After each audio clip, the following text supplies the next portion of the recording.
Well, as I mentioned a little earlier, the proceedings at the Pietermaritzburg High Court have now adjourned. The judgment has been reserved until Friday morning. But of course, Siphamandla Goge, our reporter, is in Pietermaritzburg and has been monitoring the virtual proceedings today, and he joins us now. Sipa, we pulled out of the broadcast literally in the last 5 minutes because we wanted to bring our viewers a summary of the news of the day, and then we heard that judgment had been reserved.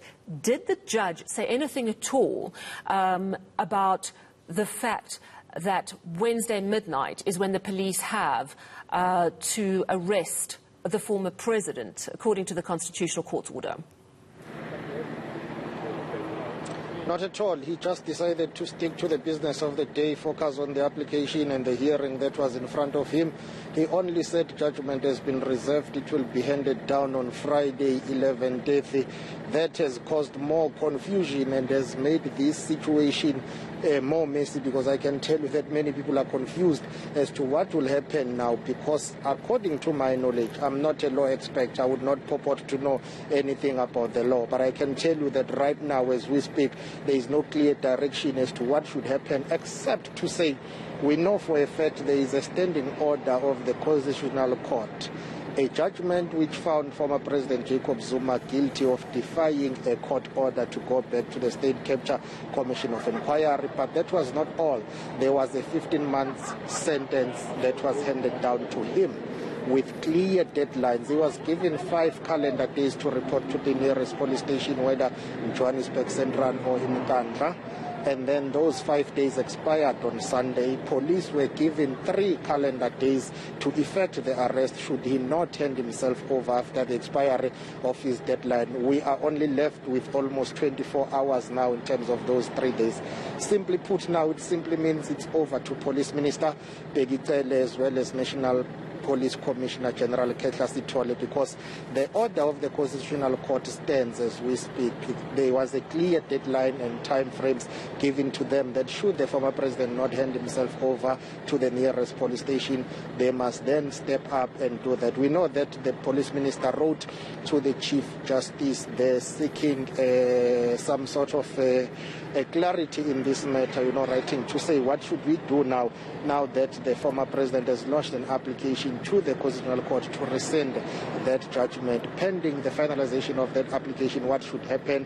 They had indicated that they will not be able to effect that decision to arrest him. So with this judgment now being reserved to Friday, the only thing that stands is that constitutional order and judgment with clear time frames and timelines that were given to the police. So people who can answer the question of what now is Police Minister General Pietermaritzburg and National Police Commissioner Kehla Sithole. But Advocate Toby was very clear in saying, listen, no matter the application, the judgment and the orders of the Constitutional Court stand in this regard, and should the deadline expire for the former president, the police should have arrested him. Listen to Advocate Toby arguing earlier on. There is, in fact, an alternative relief, and your Lordship knows the law on interdicts. You can dismiss an interdict if there is an effective alternative relief. In this case, it is an approach to the Constitutional Court. And the fourth point is there is, in fact, an ongoing obligation on the part of Mr. Zuma to comply. It is not suspended by his institution of the application for rescission. It is not suspended by his institution of the present application. Since Sunday, Mr. Zuma has been in an ongoing breach of the present order, let alone the order for which he was already convicted, but he has been in breach of the present order. Now, I am not here talking about the conduct of the police in equivocating about the enforcement, but Mr. Zuma on his own has literally taken the law into his own hands. That on its own should be a ground for dismissal. Sipa, I want to pick up on this issue around the police minister, and the Helen Suzman Foundation also has weighed in. They're very concerned. I'm going to read a chunk out of it for our viewers, and it says, we're concerned about the contents of the letter. In short, the minister, that's the police minister and police commissioner, acknowledge there's no legal basis to avoid compliance with the order of the Constitutional Court. But they propose, however, to afford Mr. Zuma indefinite interim relief, even if he loses the application for interim relief in the High Court in Pietermaritzburg. Obviously, the Helen Suzman Foundation saying they can't do that. Is it a fait accompli, though, that the police minister is saying we're not going to act? Are they just proposing that they don't act? Or is it not completely clear at this hour? Well, in terms of the way that letter is written and structured, it was seeking some guidance and clarity, of which there is no need for that because there is an order.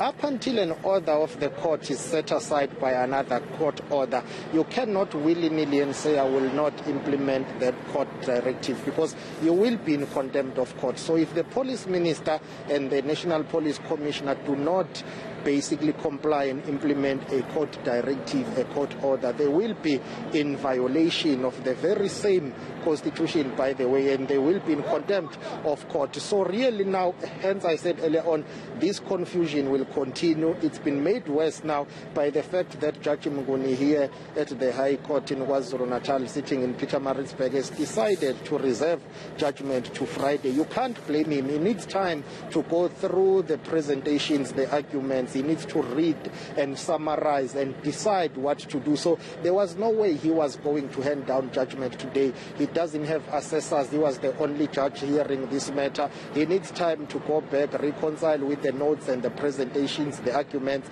then formalize a judgment which he will deliver or hand down on Friday. So really, for now, everything rests with the police minister and the police commissioner as to what they do moving forward. It's okay to seek some legal advice in this matter, but that cannot substitute a court order. So as we speak, there is nothing suspending a court order or an instruction from the Constitutional Court that they were allocated 3 calendar days to effect and implement the judgment of the Constitutional Court. Well, Judge Mnguni here argued today, asking Advocate Dalimpo, for representing former President Jacob Zuma, to say, why did you not launch your application to the very same court that handed down the judgment and the sentence? Why come here? So the issue and the question of jurisdiction was one of the major points during the day. Let's listen to the judge.